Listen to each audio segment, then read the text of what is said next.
welcome back to Planet in the South. This is episode 3 of our Southern Living, our Reader's Top Rated Recipe menu.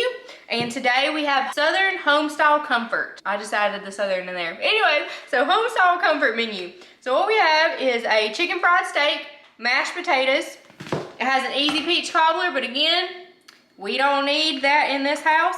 And it is the fall. Peaches are not in season right now, so I don't like to get fruit when it's not in the peak season. And then a Southern sweet tea. I'm not about to come on here and tell a Southern woman how to make her sweet tea. Everybody knows how to make it already, and y'all go on and have it. Because secretly, I'm an unsweet tea girl. So, sorry. But Southern sweet tea, y'all know how to make that. We're not gonna do that. So, we're gonna make us a chicken fried steak today. We are gonna be using seitan again, which is what we did for our pork chops. But we're gonna make it a little bit different this time. We're actually gonna make our dough together, and then we are gonna steam it. And then we are gonna batter it, and we are gonna fry it. So I'm gonna be pulling out my apron to get that fried up, and then we'll be making some mashed potatoes. And then, just because that's not enough color on the plate for me, I have some cabbage in the fridge that needs to be eaten, so we'll just make us some Southern fried cabbage too. We'll have fun with this one. So the seitan that we're making today is a little bit different of a recipe than what we did last week. So this one actually calls for a base of a half a cup of white beans. So I have some strained and rinsed white beans. Cannellini beans are the ones that I have, and so we're going to put those in there, and then we're actually going to mash them up a bit. And so I like the least amount of dishes possible, so I know I'm going to whisk a little bit later, so I can mash these beans up with this whisk just fine. It might be a little challenging, but I will do it to save from having to wash some dishes. I'll tell you that. Be resourceful. If you want to mash them up with a fork, be my guest, but I am just going to use this whisk here, and it is working mighty fine. All right, beans are mashed. We are adding in 1.25 cups of Vital wheat gluten, or wheat gluten flour, whatever you want to call it. So we're adding that into our bowl there. I'm gonna add in a little bit of nutritional yeast, maybe around 2 tablespoons or so. I'm gonna add in a little bit of tomato sauce, help bind this up a little bit. Flavor. I gotta stop doing that. I know it comes out really loud, but habit. I'm gonna add in a little bit of Worcestershire. Paprika. I love paprika. If anything, just for the color. Onion powder. Garlic powder. And some salt. We're gonna give this a good mix, get it all incorporated good together. All right, still pretty thick. The tomato sauce does make it a little bit crumbly, but definitely not your batter yet. We have a little bit more to add. Now for your liquid, 1/2 cup of vegetable stock, or any other stock you have in the cabinet. Now mix that up, and then we'll start kneading here in a minute.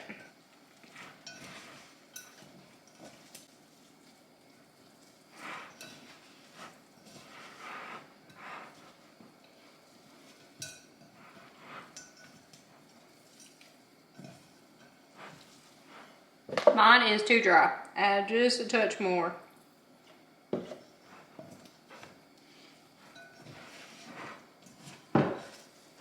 You should be able to scrape just about everything off of the bowl into your dough. If not, it means it's too dry. You need to add a little bit more vegetable broth.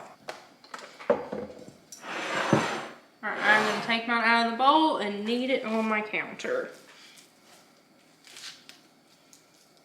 It is very, very spongy, so you do have to really get a workout in there to get it all incorporated, but you do not want it all nice and mixed together.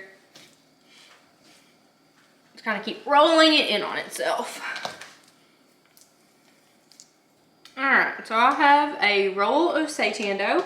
Now I'm just gonna make this. This is 4 servings, so I'm gonna split it into 4 balls here.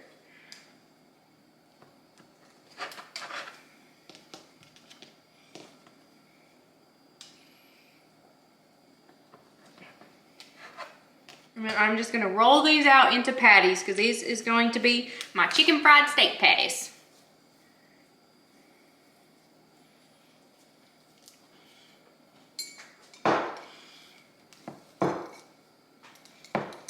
When making this, I hope you got your strength, because it will be an arm workout, because this is very, very spongy, I would say. So to get it to stay in the shape that you want, to get it to flatten out, I mean, you really have to work it. You really have to pull on it, because it just wants to bounce right back to the shape that it was, into a very tight ball. No chicken fried steak patty is equal, but I'm happy with the way that that one looks there.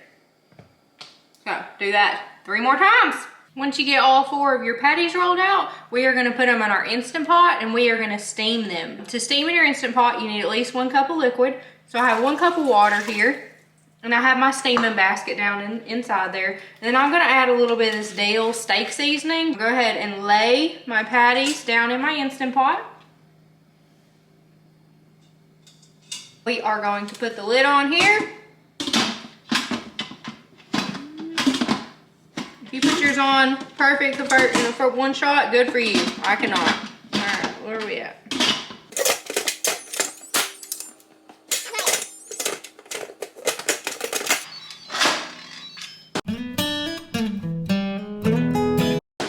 Okay, good. So, and we are gonna set it to steam, and we're gonna set it for 45 minutes. While our seitan is steaming, we are gonna get started on our side. So we have our mashed potatoes. So I've got some potatoes just sliced up here. I had 3 small Yukon Gold potatoes. It really doesn't matter. Don't be a mashed potato snob. Whatever you got, use it. So I'm gonna put these down in some water and get that boiling with a little salt and pepper, and then we will get our cabbage sliced up. So we'll just have our potatoes in the pot in the boiling water, and we will just let them cook until they're fork tender, 10 minutes or so. So I am now going to slice up an onion to go in the bottom of my cabbage, because I love fried cabbage with onion. Don't matter what kind of onion. I have white onion, purple onion, Vidalia. It really does not matter. Just some type of onion to put in the bottom of your skillet. All right, so here we have my oil in my skillet. I have that on cooking medium high or so, getting all warmed up, doing a little heat check there. And then here I have my sliced up potatoes and my water, salt and pepper. And we're just gonna, that's coming to a boil, that's on high. So we have diced up some cabbage here. We've got our onion browned down a little bit. It's got a little bit soft. We'll let it keep on getting a little bit softer. While we're doing that, we will go ahead and get our dredge made for our chicken fried steaks. For my dredge, I've got 1 cup of flour in here, and then the recipe calls for crushed saltine crackers. So it says about a sleeve, but I have a mini sleeve, and that's what we're gonna do. So we're gonna crush those up pretty fine. Don't do too many at a time, obviously it's kind of difficult. What I think I've seen people do before, and what I would probably recommend, is to put these in a Ziploc bag and beat them with a rolling pin or something heavy, because I'm not doing the best job ever of crunching these up, but this is the path I chose, and this is the path I will stay on. So the wine change in the middle a little bit, right? I let a couple drop on the ground, but I got me a little vacuum cleaner down here. Her name is Roxy. As you can see, she will move me out of the way to get a piece of cracker. So we're gonna add some Tonys to this, get some seasoning in there. I like lots of Tonys, and a little bit of salt, because Tonys is already salty. Pepper, got a lot of Tonys, and a little bit of baking powder. Not much at all. All right, let's get that all mixed in here. If you got any giant crackers, just break them up with your hand while you're mixing that all together. All right, that looks like a good little dredge. We're gonna take our chopped up cabbage here and throw it in the pan once our onion is nice and soft. Throw it in the pan, season it with some Tonys, salt, that's pepper, so it's pepper, salt, vegetable stock. We'll have some type of liquid in there so that this just doesn't sit down. Stir that all up. Put the lid on it for about 10 minutes. So about this time, our potatoes are done. So we're gonna drain all the water out of them and leave them in that pot, and then we will come back to them in just a minute. They're fine, just sitting there cooling. Our seitan is out of the Instant Pot. I can tell you they are not the prettiest things I've ever seen, but they look just fine. We're gonna get some olive oil in our skillet here, and we're about to fry these here up in just a minute. We've got our oil hot, and we're about to drop in a chicken fried steak. Let's see how this goes. We've got the sizzle, so our oil was hot enough. Now, if the batter stays on and she fries up, that'll tell us all. While our chicken fried steak patties cook over there, sizzle, we're gonna work on mashed potatoes. So I just strained our mashed potatoes and put them back in the pot. I put 2 tablespoons of butter and maybe a quarter cup of milk. And that is soy milk. That's the one I like to use the most. And then I just put some seasonings in there. So I'm sure everybody knows how to make mashed potatoes. So make them how you like them. Whatever seasonings you like. I like whatever is closest to me in the cabinet, honestly, because mashed potatoes are just mashed potatoes. They're going to be good regardless. So we got our seitan chicken fried steak patties. We have 2 done. We got 2 still in the oil, but they are crisp up. So you can't have chicken fried steak and mashed potatoes without some gravy. So we're going to make some gravy now. So just use a skillet. This is the one that I use the cabbage in because I don't want to clean another skillet. So I got 2 tablespoons of butter. I'm going to let that down there and melt down. Butter's melted down.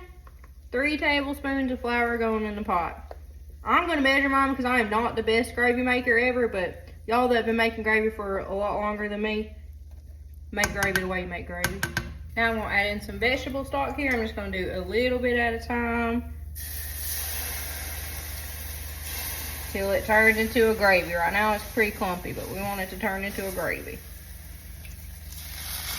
Make a mess while I'm doing it. Story of my life today, making a dang mess. Break up your clumps. Try to get all your clumps out so that you can make a gravy. All right, babysit your gravy, and you have a good looking gravy there. I like mine a little bit on the thicker side, so that's what I've got. If you want it a little bit thinner, just add a little bit more liquid to it. All right, so we have our supper plated up. We have our chicken fried steak and gravy. We have our mashed potatoes and gravy here, and then we have our skillet fried cabbage. It looks and smells really good. So we will eat it and let you know what the seitan tastes like. If it fried up like chicken fried steak, if it'll pass.